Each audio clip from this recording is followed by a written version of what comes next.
Welcome back to Engineering and Entrepreneurship.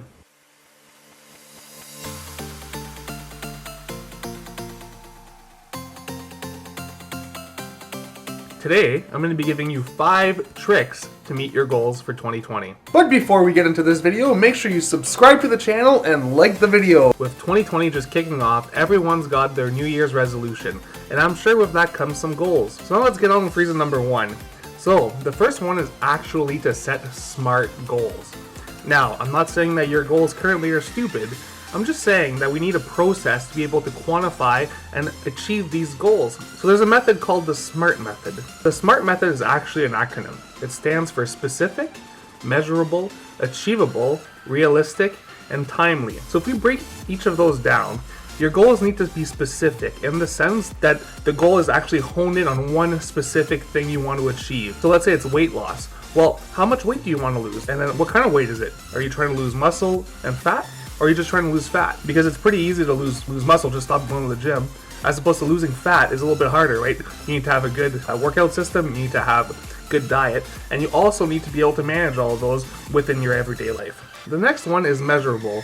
We need to make sure that we can measure this goal both quantitatively and qualitatively. Now, in the event of our weight loss goal that we're going to set, does that mean that we want to lose just weight on the scale? Or does it mean we want to feel better? Do we want to look better? Those are all things that we need to take into account when setting our goals. The next one is achievable. This goal needs to be achievable in the sense that it's something we can reach.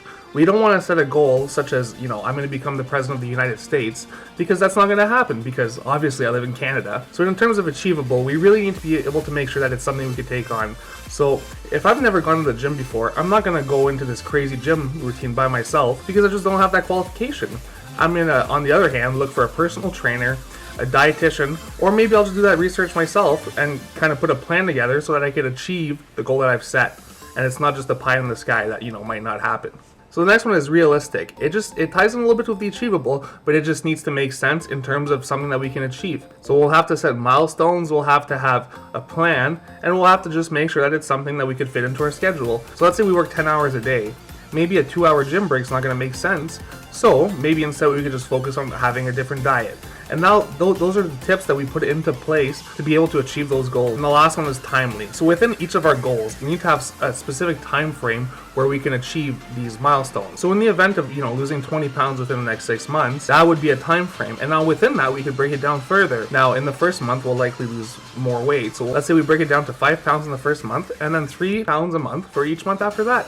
That'll get us to our 20 pounds within 6 months, and then after that, all we have to do is maintain. The second trick is to avoid excuses. Now, we've all heard the old saying, you'll either find a way or you'll find an excuse. And that is something that you need to keep in the back of your head when setting your goals for 2020. Because it's significantly easier to tell everyone as to why you can't do it, or even tell yourself as to why you can't achieve something, as opposed to actually finding a way to solve it. Now, the biggest thing with that is to break it down from a large goal into smaller bite-sized pieces. Like I said, if we're going to try to lose 20 pounds, we're going to start off by breaking it down. So we're going to lose 5 pounds within the first month, and then 3 pounds for every month after that. That brings us to our third point, which is manifestation. We need to manifest our goals to people. Now, I don't mean going on the radio and starting to scream all over the place that what your goals are for 2020. I do mean that you have to hold yourself accountable in terms of manifesting it to yourself. So what I actually do is I print out my goals and I put them in the mirror in the washroom. So that's the first thing I see in the morning, and every day I'm reminded of them. Another option would be to talk to a friend. Let them know what your goal is, and let them hold you accountable. So that every 2 or 3 days when you see them, they'll be like, how's your weight loss journey going? Or how's whatever you're trying to work to going? And they'll essentially keep reminding you that you actually have a goal and that you have to work towards it. Something that's weird about manifestation is once you manifest something out loud, you're essentially more accountable. And that's really something that keeps people on track. Because if you're accountable to the world, it's going to motivate you to get to the gym or not have the extra cheeseburger if you have the option to. The fourth trick is to actually just start. When we have a goal, it's actually a journey to get to where we are now to where we want to be. If you don't take the first step on this journey, you're actually it's impossible to get there. We've all heard the saying, you miss 100% of the shots you don't take. And that can't be more true. You need to start if you want to get to your goal. So back to the gym example. If you want to lose your 20 pounds, you need to get to the gym. It doesn't matter if you're just there to walk on the treadmill or lift a couple of weights. The point is that you've started and you're starting to make a routine out of this. And hopefully, if you have enough discipline, you'll get to where you want to be. So again, trip number 4, you just need to start. And the fifth and final trick is to not be afraid of hard work. And now I see that all the time. So many people have all these great ideas, these great goals, but they're just scared to put the work in. If you want to lose 20 pounds, you need to get to the gym and you need to work. Starting is great, you could go there, but if you don't put the hard work in to actually get to where you want to go, it's just another pipe dream. You're never going to get there. If you've set a good, smart goal and you're going to work towards it, you are going to achieve it. The key is actually to just not quit before you get there and to keep moving forward.